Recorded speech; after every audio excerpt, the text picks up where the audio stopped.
Now we're live. Okay, all right. Oh, We are live, and it's casual. Yes, it's casual. Jonathan, bring us in with some music. All right, we'll do.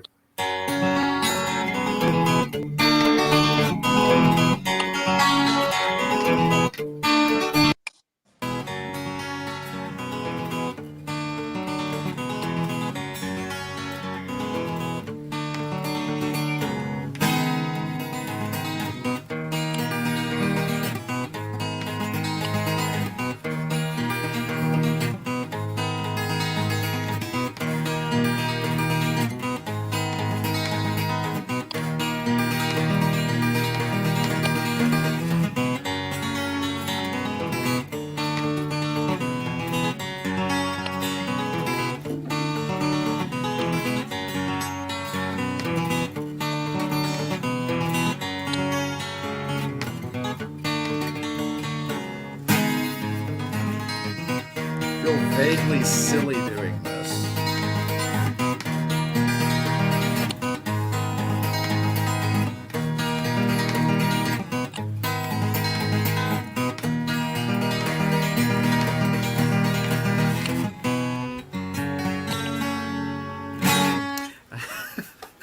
All right, thank you, Jonathan. Thank you. you. That That was was good. That was awesome. great. Good job. Thank I you. like that.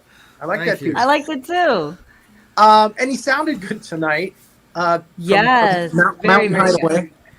Oh, really? My sound was actually. His sound. Well, until you just spoke now. That's how it goes. That's how Now it you do always. that thing where you speak a few. Oh my gosh, I thought it was You really do that. happening, and I was already going in. Don't do that to the producer and the director. Renee, Give me a Rory. fucking heart attack. Are you Well, serious? the one I'm worried about is Nick. He's coming from Hong Kong, all the way from Hong Kong tonight. That was too realistic. You with your impressions. It's Rory too was channeling his realistic. inner Dennis. I know, and I would give me a heart attack. Ain't Not I a while we're stinker? live. Ain't I a stinker dog? I'll tell you, I my hair's looking good tonight, and I have to tell you that a lot of people that I grew up with and a lot of people that know me think that I'm wearing a wig, just like Renee. They think I'm wearing a tard-on hair hat. It's a hair hat. It's a tard-on It hair is a hat. hair They think hat. I'm wearing a tard-on hair hat. JC And White gave me it's- shit about that. It's really my hair. It's really my hair. And a lot of people say, "Oh, you dye your hair," because I'm in my 50s. And I'm like, no, I don't dye my hair. I'm just lucky, okay? And if you look, you can see a little gray on the sides and see a little gray mixed in.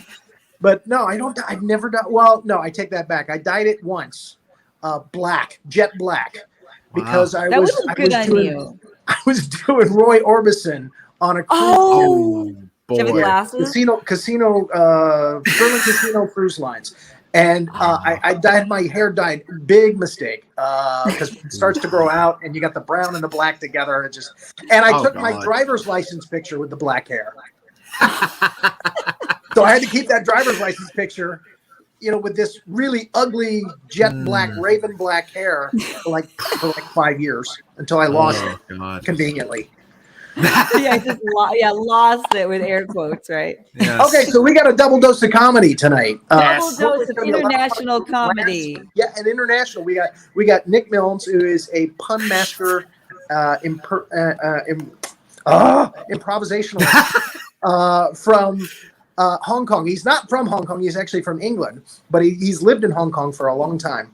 Mm-hmm. And like me, he was over there as an expat, and I'm not sure what he does in the daytime. I don't know what his day job is. We're gonna find out. We'll find out. We'll find the out. public Yeah. wants to know. And an old friend of mine, Dean Napolitano from here in Florida, that goes way back to the old days where I was performing in Bonkers, and he's still performing in Bonkers and all kinds of clubs. We'll talk about that later. Awesome. So let's get Nick up here from Hong Kong and see how that Right. see how Come that on 5G is over in China. Woohoo! Nick, He's hello. drinking. He Oh, there didn't know he he is. was gonna be on. This is candid Caught him camera. in the middle of a drink. What do You're I on do? camera. What do I do in the daytime? I do this. I sit on a rooftop in cloudy Hong Kong because I'm a teacher. I'm on holidays, so it's holidays. Oh, wow. so Woo! you teach I'm having- English. I'm taking a holiday from teaching English, and today I'm going to speak it. Imagine that, an expat you in South China who teaches English. I know. But I'm gonna. The I job guess. to let you have over there.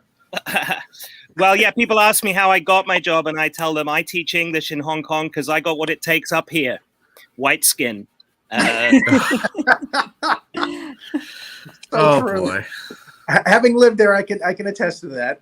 Yeah, right. But I mean, I've been here for several years. I have skilled up, so the Yes, the we take the ethnicity vessel. got me in the door, and then I had to live up to the. What live was up the to biggest?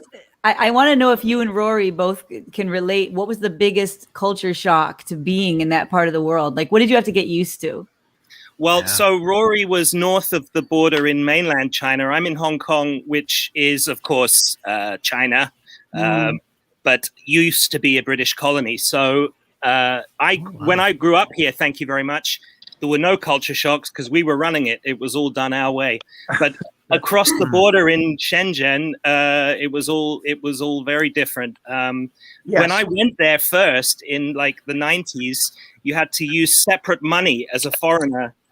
You had separate money from the locals, which was like allegedly worth more, but you would get your first transaction and you would get all of these local bills in return, which you could actually use. So it was like usability versus supposed better value. But yeah, we were supposed to buy like handbags and things from the state-run goods store instead of eggs from the market, So they thought Westerners coming to China were just loaded and we'll have all of your money, thank you. That's basically that's the way going it way is. back. I mean, Rory, when did you move to Shenzhen? I moved to Shenzhen in 2004. Okay. And the dollar was the yen was 8 yen to the dollar. Right. Wow. At that time, and it just steadily went down and down and down and down, and it came back up for just a little bit, and then it went back down. It's like 6.5 now. It's terrible. Right. Yeah. So, but yeah, you're right. About 7 or 8 years ago, they decided you could use the Chinese money in Hong Kong at most. Right. Because our dollar here, the Hong Kong dollar, is pegged to your dollar. So, that was the British decision in the 90s. This is an economic podcast, right? This was in the 90s. Like in the 40s, following the economic deprivation of World War II. I'm taking notes right now. I'm actually taking notes. I'm going to get a bachelor's degree in economics by the end of this. International economics. So the I Hong was Kong teaching dollar. English without a bachelor's degree. Thank you. I was teaching this to my kindergarten kids. That's why they gave me an extended staycation. Thank you, Nick. We'll take it from here. So you're at the beaches in North Hong Kong now? Yeah, where are you? Exactly. Yeah, there is if anyone's ever flown into Hong Kong recently, there's a big island that the airport's at one end of it, but at the other end of it, there's very little. So I'm in this little chalet style house. The beach is over there. There are other houses with rooftops. It's all very kind of 1960s, beachside feel. Wow. Yeah. As opposed to houses without rooftops. They put them on Like top in the of Philippines. They all share one roof. Those high rises that you find elsewhere. Yeah. So Nick? Okay, you say you actually grew up in Hong Kong. Correct. Okay, so you didn't move there from outside. You actually grew up in Hong Kong. Yeah. So when people ask me why I came to China, I say I didn't. I stayed still, and China came to me. And one day, all of you over there in the US, be careful. So when did you start doing comedy? So in the 90s, late 90s, I went to UK for my education. So then started working in the UK. In the late 90s, I did a course. It's like a 10-week course. I can only remember one joke that I wrote throughout the entire course, which was in World War I, homing pigeons. Why didn't they go home? That was the only joke I can remember. Oh boy. Right. Yeah. Well, maybe it's, I should erase that one too, Jonathan. Oh boy. Yeah. I like it. Honestly, Okay, it's I good. like It's good. It's to good. me, that killed. That only to had me one- was killed. Sorry. That kind of dry humor is very popular in England. I like it. Yes. True. Because the weather's wet, so we like our humor dry. And there it is again. Yeah. But then when I moved to Hong Kong in 2004, back to Hong Kong, I should say, because I was here as a child. Then there was a guy who Rory, called Jamie Gong, who opened the Takeout Comedy Club that he actually started in New York and then like transplanted back to Hong Kong for family reasons. Wow. And so I started performing at his club and was a regular there for a decade. And since then, the scene has grown and burgeoned. And so, yeah, we produce our own shows now in bars around town. And so 1998 was a false start, and then with the homing pigeon joke, and then I did the precise opposite of that, and I kind of homed because this was where I lived. So maybe the joke went in, and I'm like, Nick, listen to yourself, boy, go home, back to Hong Kong. So but things had changed. Like Bruce Lee. Yes, exactly. He went to America, he went back to Hong Kong and became famous. I didn't have to crawl across the floor of the funeral home because I had missed my father's internment. That's apparently what Bruce did. Following Chinese filial tradition, he had to crawl across the floor of the funeral home, wailing. Wow. Not like wailing on someone, like wailing or shooting large aquatic mammal. I mean, whaling. That's. So I was going to ask you, what's the scene like in comedy there in South China now? Well, like we haven't had any visiting comics, for 2 years. So we've had to kind of it's been a bit Mosquito Coast. We've had to make our own gags, like the Victorians. We make our own entertainment. So yeah, but I mean, there's plenty of homegrown, talent here. A lot of jokes about teaching English. Yeah, yeah.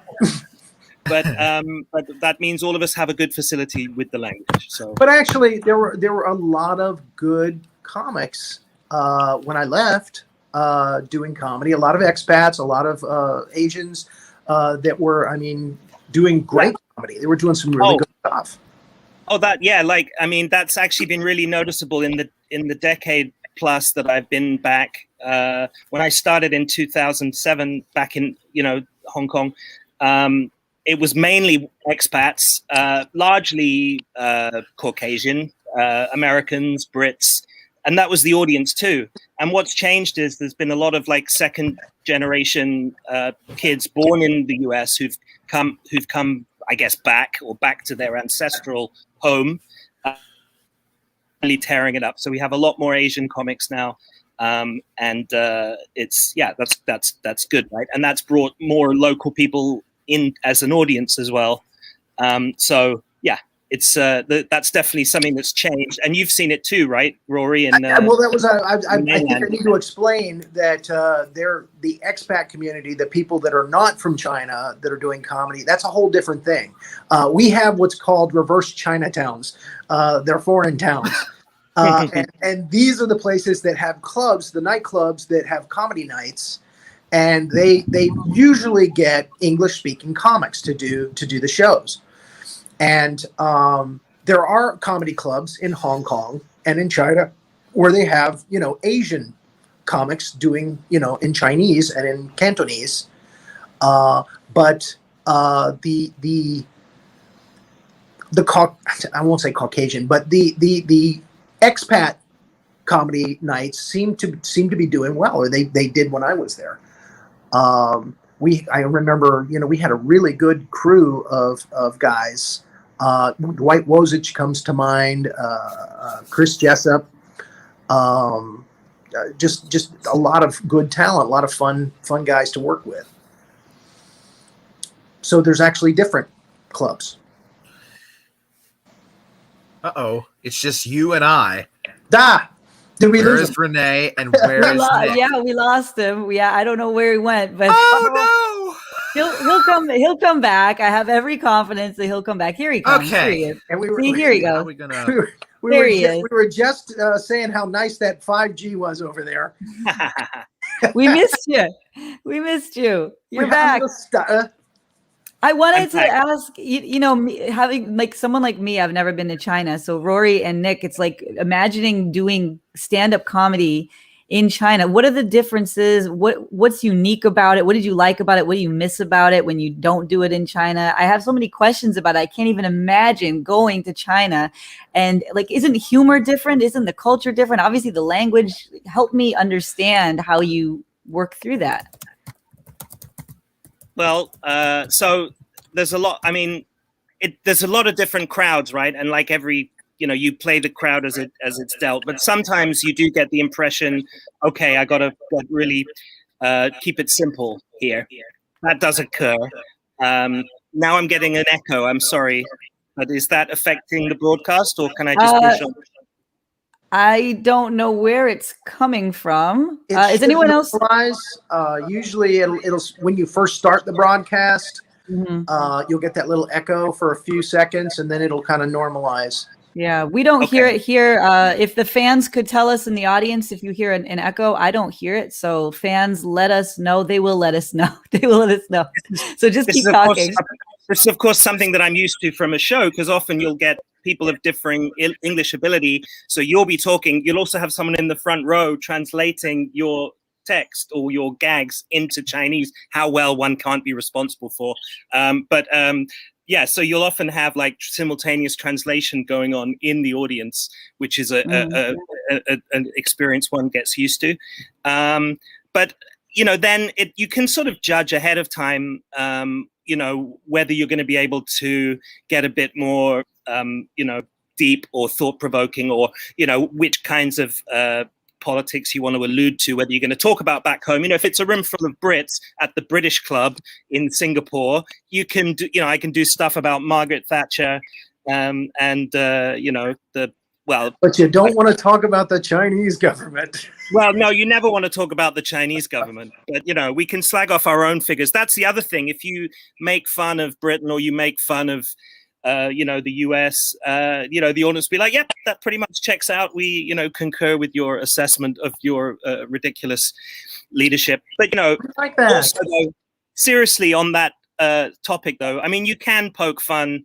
Well, you could poke fun. Hong Kong was a bit more free than the rest of China. But, as you may be aware, since Joe Biden has been allowing Hong Kongers to stay, there's been a big crackdown, in Hong Kong. It's coming much more into line with the mainland way of doing things. So who knows what the future holds. But you make fun of the current of the situation you're in, of Hong Kong, things going on. Like I had a joke about the only cocktails you can get on the streets of Hong Kong are Molotov cocktails. Police will make you a Bloody Mary if your name is Mary. So I got away with those for the longest time, but who knows whether that's going to change. And there were stutters in your video when you said that. So they're watching. I mean, I don't think they were for a long time, and this was the case in Shenzhen as well. I think that the Chinese authorities didn't really seem to care as long as it was being done in English, because anything that you said was accessible for people who would have a VPN anyway. But they were worried about things filtering down to the local population and kind of changing their minds about things. But then I know the experience in Shanghai was that the Kung Fu comedy guys got the hell out of Dodge because they were told they'd have to submit their scripts ahead of time, which doesn't work, as we are aware. Yeah. Yeah. So they shut up shop and moved to Hong Kong. So yeah, maybe that's the way things are going in Hong Kong too. That was the first thing that I did back in comedy after 12 years. I hadn't done comedy in 12 years. Who was the guy that ran the Panda? Originally it was Turner Sparks. No, that wasn't who it was. And then Andy Curtin took over, I guess. Andy Curtin. Okay. That's not striking a bell. But anyway, maybe this goes back before my time. Kung Fu Panda was, or not Kung Fu Panda. What? Kung Fu comedy. Kung Fu comedy. Yeah, all the Ks. had me do a gig in Shako, which Right. is right on the edge of Shenzhen there, Yeah. over the water from Macau. And that's what got me back into comedy. And then I started doing the open mic nights again over there. And and the one joke that I never told on stage, but I would, snicker with the other comics about backstage was, that the current administration is a lot tougher. They're really cracking down on laws and stuff. And the guys before him, Hu Jintao and Wen Jiabao, those guys were kind of like, you know what, if you're happy, we're cool. And, we'll look the other way. And they let a lot of people get away with a lot of stuff. So my joke was, everything was fine until she came along. So that's what she said. But if I ever did that one on stage, woo! I was always worried. Well, what's the Charles Aznavour? She must be the one that I adore. I don't know the rest, but if you're spelling she, I. When I worked with you, you were doing improvisation. You were what impressed me. There was two guys that did comedy open mics in South China that really impressed me. You were one of them, and the other guy was a Brit too. His name was Brian. I can't remember his last name, but you would always do new material when you would come up. That inspired me to start doing the characters on stage and doing a different character each night, doing new material each night. So, and when I would do like General Howitzer or some other character, and you were there, you would throw in some really great puns. And you're very fast. You're very quick-witted, and so you're a very good improvisationalist. I remember that. Which do you prefer? I mean, which is your preference? I mean, do you prefer doing improv with a group, or do you prefer just doing stand-up on your own? Do you prefer doing the puns as opposed to one-liners and punchlines? I would like to just. Well, I mean, one-liners often revolve around puns. So yeah, I mean, I would love to be. You kindly, build me as the pun master, but there are a lot of real masters out there, and in order to fill a set with one-liners, puns, or otherwise, is I feel the hardest job. So I aspire to that job, but I'm often out of ammunition. So improv is. Say again. So humble. Well, I mean, it's not. I mean, my hair is also graying. I'm pushing 50. So I feel like, it's that kind of quick fire is very grating and demanding. I'll often just revert to. I feel like in a set, I've always sort of slightly. If I go back to my old material of being an English teacher, blah blah blah. Oh, funny things kids say. I always feel like, okay, you've taken a misstep there, Nick. You should have spent more time on your new material, because I love writing, and what I'm not really so good at is spending the time to commit the new stuff to memory, and so I love writing, but improv, obviously, you can just come up with things off the cuff. So performance-wise, I love improv. Because you just use whatever's in there, whatever's in the tank, but I love writing new gags, and so awesome. Gag, yeah. Are you secretly, and this is coming from me checking out your Facebook feed, your Facebook page? Are you secretly Captain Brexit? Right, Captain Brexit. I mean, Captain Britain had to rebrand. It was actually a legal copyright avoidance issue why I became Captain Brexit. But the suit was actually Captain Britain's suit that I ordered. I think it was licensed because Britain, as we call him in Britain, well, we just call him Cap. Captain Britain is a real Marvel superhero. I don't know if you guys know this. Tangentially allied to the Marvel comic universe. Like Captain America, you have a Captain Britain, and that is part of the Marvel universe. Captain Britain, who apparently roomed with Peter Parker at the Empire State University. Like, that's how tangential, the Venn diagram just overlaps. And then, I guess, but in Britain, we had these books, these comic books about Captain Britain, because it was like, well, they've got Captain America. Where's our Captain? But they're Marvel comics. I did bring him to life on stage, initially as Captain Britain, And then when Brexit sort of occurred or began to be talked of, I thought, oh, let's call him Captain Brexit and let's, make him even more irrelevant, given that that's what Brexit strove to do, to our island nation, is make us even more irrelevant in the modern world. So, well, and I guess Disney owns him now. I guess so. So maybe there's, maybe he, eradicated one of Mickey Mouse's cousins, once with a trap. That would be about as tangential as the Spider-Man thing. Yeah. Or actually, Disney owns everything now. They own everything. If it was Captain Hong Kong, obviously he ate one of Donald's relatives, in a pancake. Well, so for our audience, could you that might not know, could you explain Brexit to us so that we understand it? Okay, so Britain was actually quite well placed within the European Union, which grew throughout the 50s and 60s and 70s, and the rest you can count. Right. So, as the European nations clumped together and then Eastern Europe opened up and then they all joined, it was great because we were the English-speaking country of choice for American business, for Asian business. Everybody learns English. And that was brilliant to be the gateway into Europe. And then a bunch of politicians on the towards the right wing of, well, actually David Cameron, who was our prime minister, the one who looks like Woody from Toy Story, but minus the cowboy hat.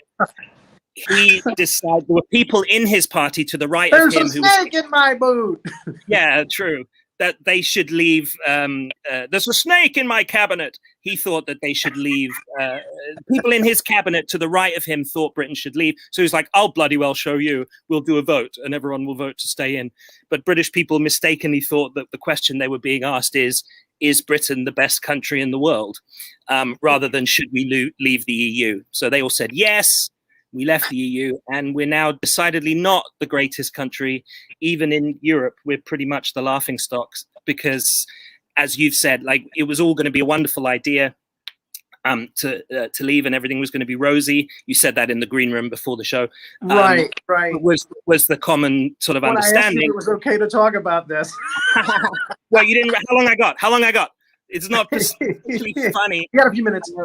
But so we Brexited because, and having taken the vote, it backfired on Cameron, but he's still an idiot. That's no excuse. That's no excuse. He'd won the Scottish vote, where he asked Scottish people a few years before, "Do you want to stay in the United Kingdom?" And they said, "Yes, please," not realizing that the United Kingdom was going to be coming out of Europe in 2 years' time. So he, buoyed by the success of the Scottish referendum, he then decided, "Oh, I'll just play that trick again, and everyone will support me," which they didn't.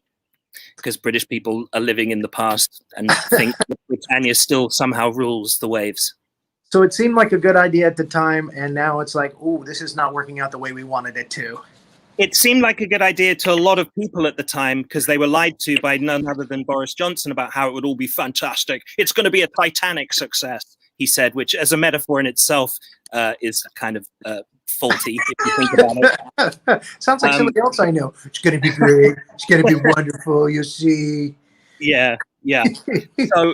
So Boris was one of the key agitators for Brexit, and then look what he got out of it. He got the top job. So there you go. So it worked out for him. It worked out for him. It worked out for the people who wanted to leave who wanted to leave EU, like Tories, conservatives who had business interests that they could move quite easily to Ireland, which has become the new English-speaking gateway to Europe. So well done, Britain. Well played. Okay, well, I think we got a great lesson there, and I appreciate you going with me on that one. Okay. The press in Hong Kong about the UK and about America. What's it like over there? I mean, what is it like being on the outside looking in? Well, I mean, Hong Kong's very actually focused on its own kind of situation at the moment. The frog in the pot. Right. But I mean, the Olympics has been occupying everybody's mind. And that's obviously, can I segue into a talk about the Olympics just to the degree that, we've scored 4 medals. By that, I mean Hong Kong. We've got 4 medals, and every medal, particularly the one that every medal has been kind of wildly applauded here. People are very happy about that. It's just a sort of seems, well, I mean, yeah, as they are everywhere, of course. But that seems to be the only bit of good news coming into Hong Kong at the moment. We got a gold medal. Yeah. Well, even a bronze medal. We got excited about the bronze. There you go. Yeah. We get excited about a medal, period. So is it Hong Kong for life? For me? Yeah. Or do you think you might venture out somewhere else? As soon as this damn... Someday. Yeah, I mean, as soon as this pandemic is over, I could start to think about going down south. My family live in New Zealand. They left UK. My brother is a very forward-thinking chap, saw the writing on the wall and moved to New Zealand, who didn't ban our flag as Hong Kong did. They just shrank it to 1/4 the size of their flag, like a YouTube window. They're still kind of watching, but do have other stuff. So yes, the flag looks. Yes. So that would be a way to continue, in a quasi-British sense. It's quasi-British down there. Beautiful country down there. Beautiful country. And if you want to watch the Hobbit films. Yeah, exactly. Watch the Hobbit films. I'll feel like a giant. It'll be brilliant. There you go. Well, we're going to bring Dean Napolitano up in just a second, but you're welcome to stay for the rest of the broadcast and comment as we go. We're so great we had you on the show, and your signal was so good for the most part. So, all right. Cool. Thanks so much for having me, guys. I've enjoyed it. I'll move up the couch. He's moving down the couch. All right, let's bring Dean Napolitano from Florida on. There he is. Hey. Hey, sir. How are you? Good, man. How you doing? I'm good. I'm good. It's good to see you, my friend. I got to up my background game. It's not like Nick's. This is a bookcase with some old game. Well, you do have the Tardon Media logo in your corner, so it looks like it's on your back wall there. Oh, there we go. Oh, yeah, I see it. So you got that going for you. How does that? Did I do that? See, half the time I'm like my dad on this phone. I don't know what the hell I'm pressing, what I'm pushing. I'll keep. That's going to take me to a question that I had later in my interview, but I was going on Instagram looking for you, and I found this great tribute to your dad. That's all dad pictures. Oh yeah. He used to have his own Instagram. Yeah, man. So what it's called? Pop shots. Pop shots. That's it. Pop shots. Yeah, wonderful. You're just regular, everyday photos of just your dad doing regular stuff, and it was really cool. I just really like that. That was so cool, so neat. Bonkers, Comedy Zone, Groucho's, Laugh-Ins. You're a busy guy. Yeah, I do a lot of comedy. Travel a lot, since the pandemic and everything. It's been obviously different, but it's getting better now. But people are out. They want to laugh, man. People really want to laugh. Well, I know that today, in this time during the pandemic, they were opening things back up again. And people, like you said, people were just going out in throngs to the comedy clubs and stuff. They just, they wanted to get out there, like you say, and get a laugh. After being cooped up for a year. But during the pandemic, you worked a lot. Yeah, I did. We had outdoor shows here but before a lot of other states, like in May, I want to say April, March, it's probably April, May, after they did the first 30 days. But then when they did 50% in, I took the gigs, I wasn't making any money. And unfortunately, when you do comedy and, I'm incorporated, all my money is 1099. So you don't really get any unemployment. Just the way it is. I applied for employment in Florida. Somebody's clicking. Somebody is on a computer typing. Not me. Show your hands, guys. Hand check. Okay, it's one of the guys switching the show. No, it's just some kind of a crackling that's in the background, and it's on Dean's side, but it's not anyone typing. So Like if I mute him, then we miss it. But I don't know. No, It's definitely nobody. It's we'll just suffer through it if that's the case. Okay. On my Yeah. connection.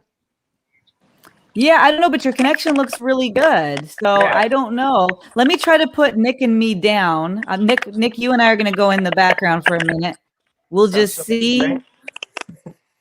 If that helps the situation. No, I still hear it. But Yeah, there it is. it's okay. It So, sounds like we're doing, radio in the army. It's not a big deal. There you go. Do a little Morse code along with it. That works. Tell us about your streaming special, The Burt Drive Boys. Yeah, the Bar Drive Boys Bar is Drive a Boys. one-man show that I put together when I lived in Hollywood in the early 2000s, and I never got a chance to put it up out there. So that was the one thing I finished during the pandemic. I actually, made myself 20 years later sit down, write it, have it all out, and I put it up last November for the first time in a theater live, and we taped it. We did a 4-camera shoot, and it's about my childhood growing up on Bar Drive on Selden, Long Island, and all the stuff we did in the 70s, basically growing up in a big Italian family with my dad and learning how to gamble at 5 years old, scratch off tickets, the horse track. Your typical Italian story. But, Long Island. Yeah, Long Island. I was the youngest of 8 kids and 5 older brothers. So it was just a lot of boys, and on our street, it was Bar Drive, and it was all boys just playing all day, riding bikes, jumping ramps, causing trouble. But I wrote a really good, really proud of it. And we're going to put it up again once theater people start getting back in clubs, because it's not a club show. It's more of like even a fringe festival or like a theater type show. It's more drama. Yeah, well, there's drama in it. There's a lot of comedy, but I talk about things like, I grew up Catholic, and I never made my first confession in order to make my first communion. When you make your communion, you got to make your first confession with a priest. Mm-hmm. And I pretended to be sick because I didn't want to go in that booth because I was like weirded out by it. and then they asked me if I did the makeup, the makeup session, and I lied and said I did. And then I went and made my first communion because in our families, that's where you got all the money. That's your next confession. I never, to this day, have gone in a booth and made confession. And I went on to make my, communion, confirmation, everything. It's just going to be a longer visit to that booth if you keep this going. My whole, you'll be terrified. My whole religion is a big lie. Is it claustrophobia? I don't know. When I was younger, I was just didn't like going in that dark room in a booth, and they close the door, and then he opens the window, and the priest just sits there, and I'm like, what am I confessing? I think I might have stole a pack of gum back in the day, but that was because one of my brothers probably made me take this, put this in your pocket. But yeah, the stories. The Catholics, it's the very a lot of guilt. Yes, that's what the Catholic faith is all about. That and smacking your hand with a ruler. Exactly. And I do a whole recount of what it felt like walking down the aisle to get my first communion, feeling like all the mothers were talking about me, So we had like a voiceover, like, that boy is the devil, and I could hear it. I'm looking around, like in the church, gonna get struck by lightning. So it's really like stories like that for the Bar Drive Boys, all the way through. My dad with the horses, us being left in the car for hours at a time, Oh, man. Wasn't that a Cat Ballou song? He fights like the devil. Yeah, that was Cat that's right, Cat Ballou. He must be the devil. That's so fun. Somebody wrote my first confession. What is this? Somebody wrote something here. Well, I hope that we can catch that. My first confession was that I stole a Snickers bar from my sister. Well, let me open the door. That's great. Okay, this is your confession. What would you like to tell us? I took a Snickers bar. I mean, this is what you have to do, and how much guilt. And then when my daughter, suddenly I'm Bill Murray as your priest. Yeah, that's so. What's your confession? She got some Snickers bars. Confession So time. true, man. 33 acting credits on IMDb. I went to IMDb to see what you've done. You've been busy there too. Yeah. Most recently, 999. Yeah, 999. That was a Netflix. Yep. And Sam and Elvis and Cult Cartel Yeah, Cole Cartel was an indie as Ben film. Johnson, Yeah, Ben Johnson. who was a Don't cowboy remember star. Ben Johnson. You got to play Ben Johnson, the cowboy star? No. Yeah, no, the 999 was actually going to be it was released in the theaters, but of course it came out against Deadpool, and Deadpool destroyed it. Well, And Gal Gadot was in there, Wonder Woman. It was like before she was Wonder Woman, and Woody Harrelson, and all these big stars. And I thought that movie was going to be. I thought the residuals were going to be nice. You know, they weren't nice. not yet. No, it's done. I'm getting checks for like $60 now. You know. Yeah, well, you know, that's what I'm getting for writing Deadly Species back in 2002. Deadly you know, every now and Species, again yeah. I'll get a check and go, oh, they're still paying me for that. That's Oh, great. great. I can go out to McDonald's. You actually went out to Hollywood to make it as a star for a while. Is it exactly like they say? I mean, is it just really weird and crazy out there, and it's hard to get any traction? And You know, I was fortunate. I signed with Tim Allen's manager. That's why I moved out. Yeah. Steve Baker. So I had a leg up. I was getting the big meetings once I got there, and I had acting credits ready when I went. I had comedy, and I went into the Montreal Comedy Festival that year in 2001. And I was getting a lot. I was doing a lot. But when you're out there, when you're new, everybody wants to meet you. After 4 or 5 years, if you haven't hit, they kind of go, "I got what else we got? Who's next?" what have you done lately? Yeah, it's really that. And, and I booked a bunch of stuff, commercials, TV shows. And then about 10 years in, I started to get another bump. Like I was getting some heat again. Okay. But I ended up, that was in 2009 with the recession and family issues. I ended up moving back to Florida. My kids were young. And it was one of them things where, you just kind of, I pitched the show to CBS, sitcom. So you know how hard that's to get that. And it was definitely a journey, but it is it's seedy, man. There were times where I'd go over the hill into Hollywood and come down Laurel Canyon. And I'd be like, man, the devil lives down here because it's dark. You look down at. He's not in Vegas. He's right here. He is, man. You think about Hollywood. It's like, oh, it's where dreams are made, right? Like, well, it's really where most dreams go, and it's sad to say, are not made. Dreams die. Yeah. Right. Because the majority of the people go out with all this passion and it gets crushed. Yeah. I mean, they say that what we see in the movies and on TV is like the top 2%. It's really bad. And yeah, you see the life get sucked out of people. You see the energy, like you'd have to leave LA just to kind of recharge. Like every time I left and came back, I was like a new guy. Understood. I visit out there. I've got a cousin who's an artist out there. His name's Cliff Bailey, and he's doing very well for himself. So I go out there every now and again, and I love to visit. I love to go and visit. It's a beautiful place. Beautiful. I mean, I go to the crazy places like the staircase where they did the piano with Oliver Hardy. The old and the Bat Cave, out in the park there. Yeah. You can go to where the Bat Cave was, and that stuff is cool. I mean, I like that stuff. So it's very cool, and they have like the old ranches, and there's a place called the Vasquez Rocks that's kind of up north where I was kind of living up in Santa Clarita, and that's where they filmed all the old westerns. They filmed, do you remember that Star Trek episode with William Shatner with that lizard guy? The Gorn. That's Gorn. Yeah, that's filmed there. And then you go and you see. I'm going to find you, Kirk. That's it. When you and look it's back, where they did the Bill and Ted. I know exactly the rock you're talking about because they did the Bill and Ted scene there too, as well. Yeah, so when they died. Yeah, and when you see it, you're like, man, a lot of stuff was done here. My kids and I used to hike up there, and it's iconic. It's pretty cool, man. It's a beautiful state. I mean, the sequoias. We drove up to wine country. I mean, I loved it. But my daughter wants to see the giant sequoias. Yeah, my kid went without me. How far up California do you got to go to see those? I want to say that's at least from where I was about 4 to 5 hours. Okay. Because I went up to big. So maybe flying to Sacramento. Yeah, you might as well fly to Sacramento and drive.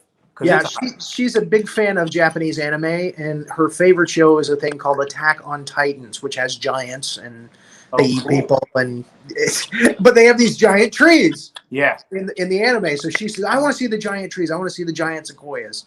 She found them on the internet, and I was like, "Oh, okay. Well, maybe we'll do that this year." Yeah, my kid said it was amazing. My wife was out there with me when I was married, You and can actually drive through them.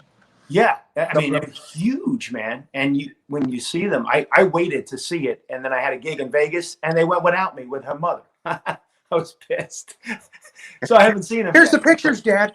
Yeah, we went to the Sequoias. I said I've been waiting 10 years for that. My That's- daughter was upset with me when I went to Rushmore without her.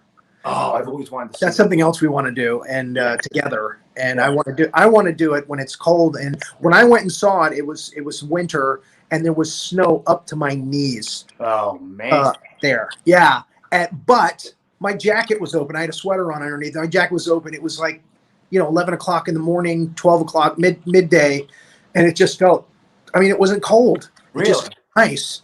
And again, snow up to my knees. Yeah, that's crazy. My daughter just went there, and she said it was awesome. I've never been. So she Been wants to to the do that when it's cold, like I did. She's never seen snow. Oh, really? Yeah. So- Nothing. Does snow in China? They get a lot of snow. Well, they up north, but again, Shenzhen is like Florida. You don't get any snow down there. You don't get any snow in Hong Kong and Shenzhen. So that's where we were. So, and I kept telling my wife, she wants to see snow. We should go up to Beijing, or we should no, we're not going to go. It's too cold. Yeah. You know how that goes. Yeah, I know. Yeah, you pretty much So- know what you got to do. We'll do it. We'll do it this Yeah. year. Sure. So, how long have you been entertaining? Does it turn the presidents into snowmen? Somebody just wrote. Yeah, This I is kinda can't know see you, it. I'm getting old though. I got a bad eye, so I can't see it. We're both like this. What the hell's it say? What did that girl write? Okay, now we got another one. Does it turn the presidents into snowmen? Yeah. Who knows? Gotta check it out. But Good question.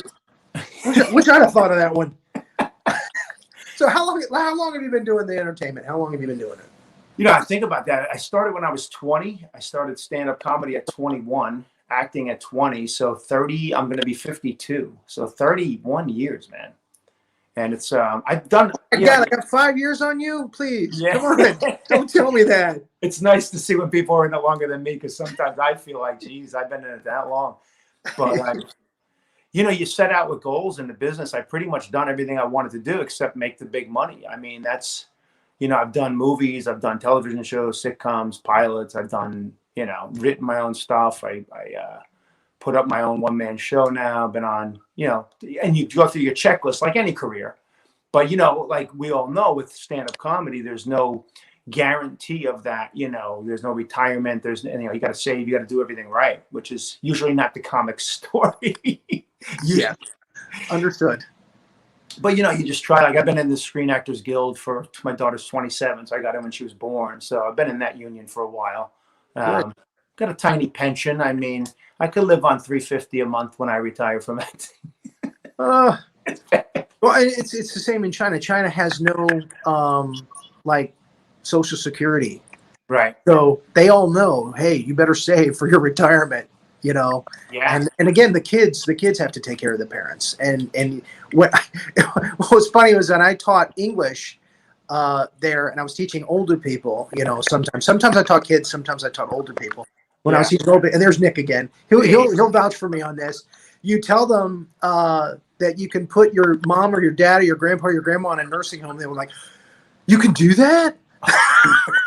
Because they don't do that in China. No, different culture. Man. Yeah. That's like bad, right there. Well, they just don't have them. It's like, okay, in Hong Kong, I think they have.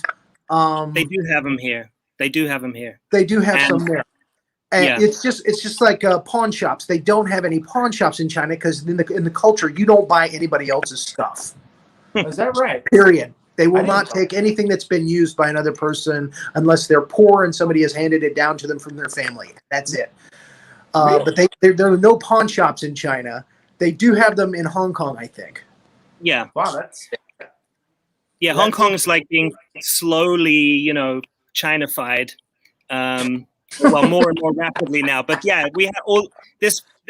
They say this is why they kept Hong Kong kind of separate, why the Chinese never invaded and let the Brits keep on their colonial dreams, is because it helped. They could do all, I mean, I don't know whether they were coming down and pawning their stuff, but they could get all kinds of Western medicine. It was right on their doorstep, it kind of allowing Hong Kong to be a little Western portal. Right. So there are still lots of things here in Hong Kong that you can do that weren't outright banned like they were in mainland China, including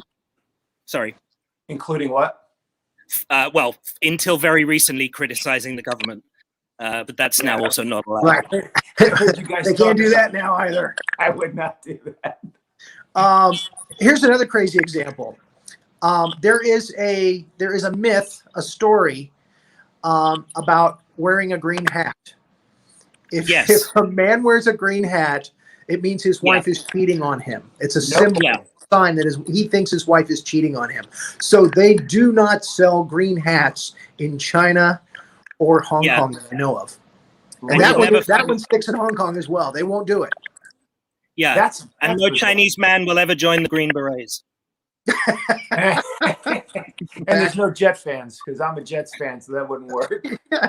Right. Yeah, no, it's one of those things. Yeah, it's just that expression, wearing a green hat, is the same as our, cornuto ultimato. And there's another thing. At funerals, they wear white instead of black. And at weddings, it's very it's very, very customary for the bride to wear a red wedding gown. Whereas if somebody wears a red wedding gown in a church here, what's up with these white clothes at funerals? That's that's I'm sure A game. That's too angelic though. You see all these white outfits at a funeral. It's like, geez, are we in heaven?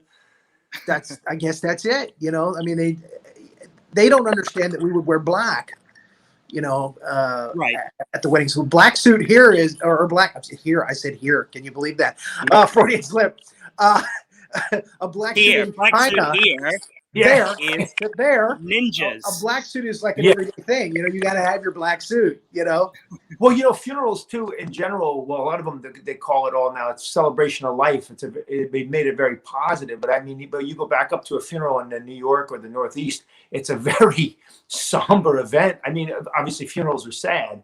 Yes. But they put the twist on it now of celebrating someone's life and doing all that stuff. That's kind of how we did my mom's. But I remember going to one in New York, and it was the dark suits. You go right to the grave. It's very dark. Then you go to a pub where you go past the house with the casket. It's like, good God, this is like the morning. It's like, so maybe they got a point with the white outfits, make it more cheery.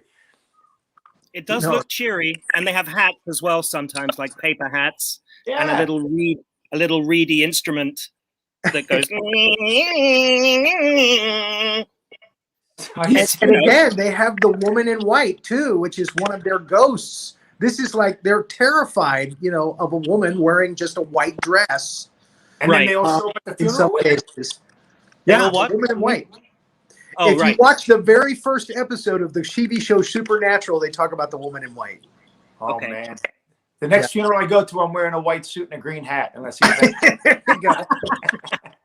Better yet, go to a Chinese funeral like that. That's what I'm saying. And then you very significantly take off the green hat, because it's like, well, it was that guy, right? Well, it's over now. So funny. And that brings to mind the Irish wakes, which are crazy.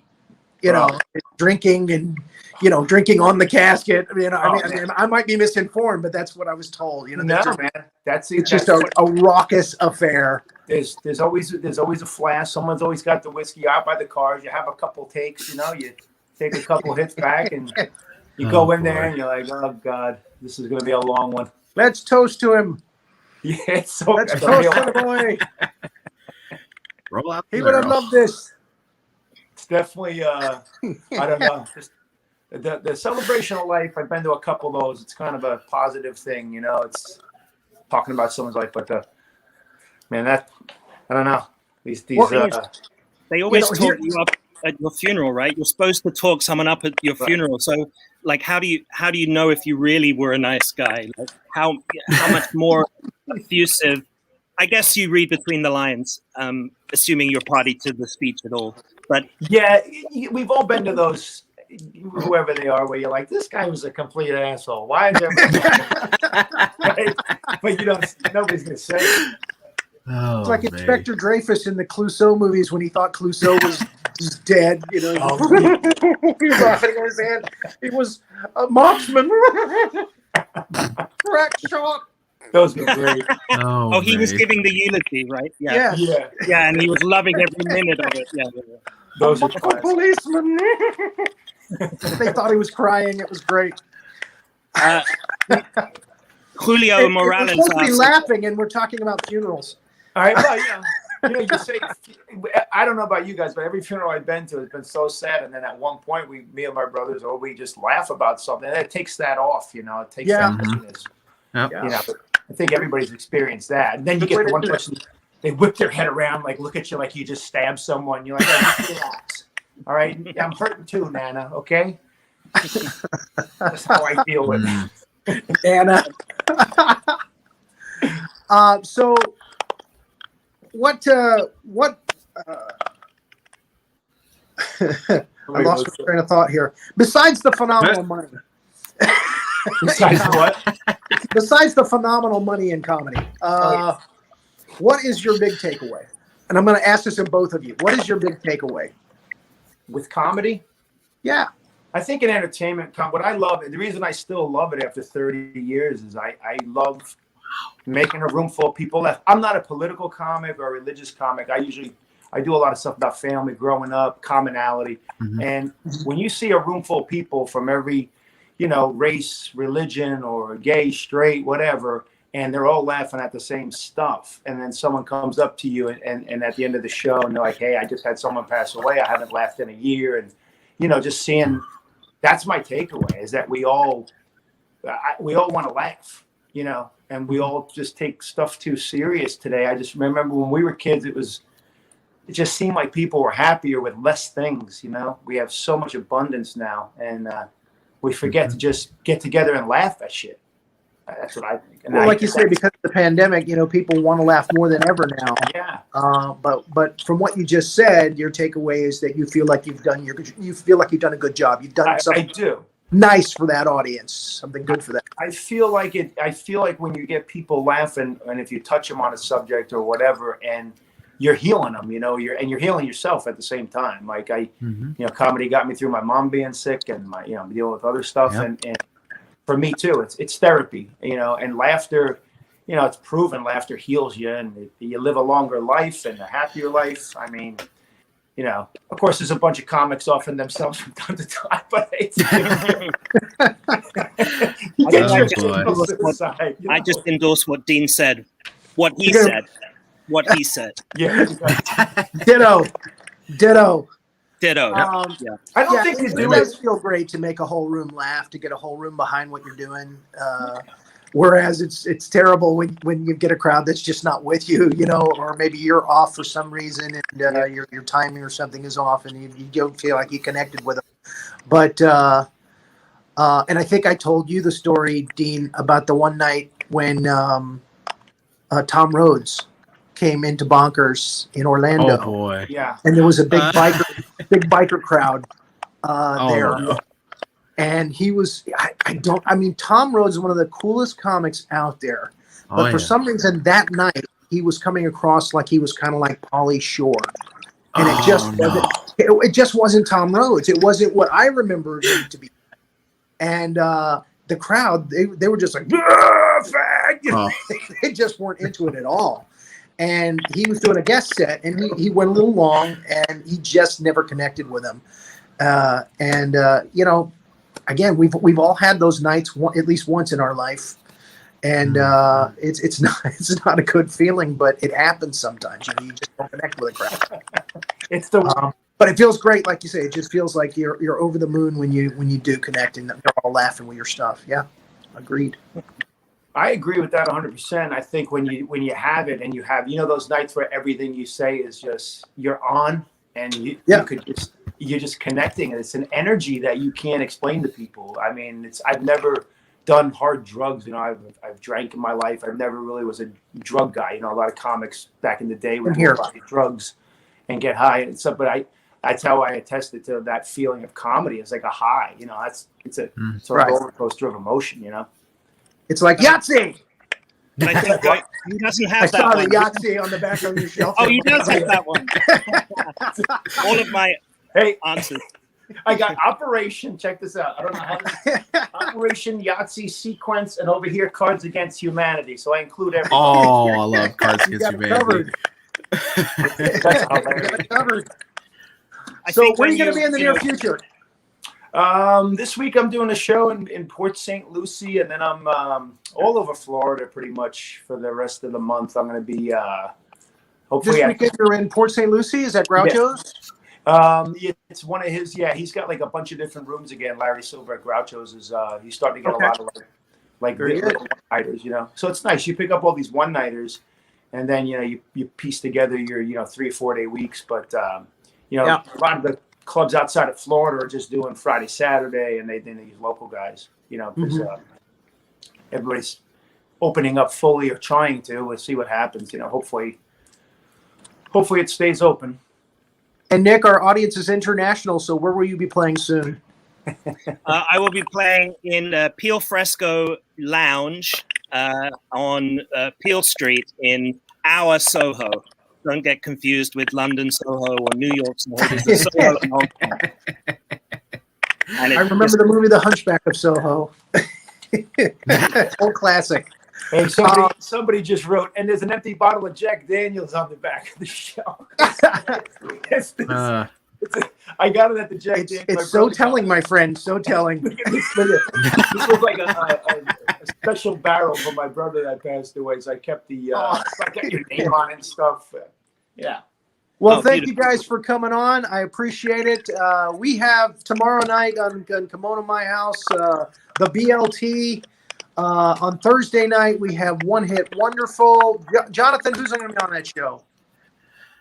We are going to be having Lily May on the show. She is a rising star from Las Vegas, only 13 years old, and she is already just soaring sky high with piano, and she's starting to get into guitar and the like that. And it's going to be a good go of it Thursday night. Awesome. Thank you guys again for coming to us internationally. I know it was easy for you, Dean, but it was great to see you again. Nick, I'm so glad that we had such a fun show talking about funerals. Keep them guessing, baby. Keep them guessing. Well, and Brexit, which is Britain's funeral. And Brexit. You never know where you're going to go on this show. Right? What can I say? Have a great day or a great night wherever you are. Take it easy, man. We'll have you on again soon for sure. Thanks.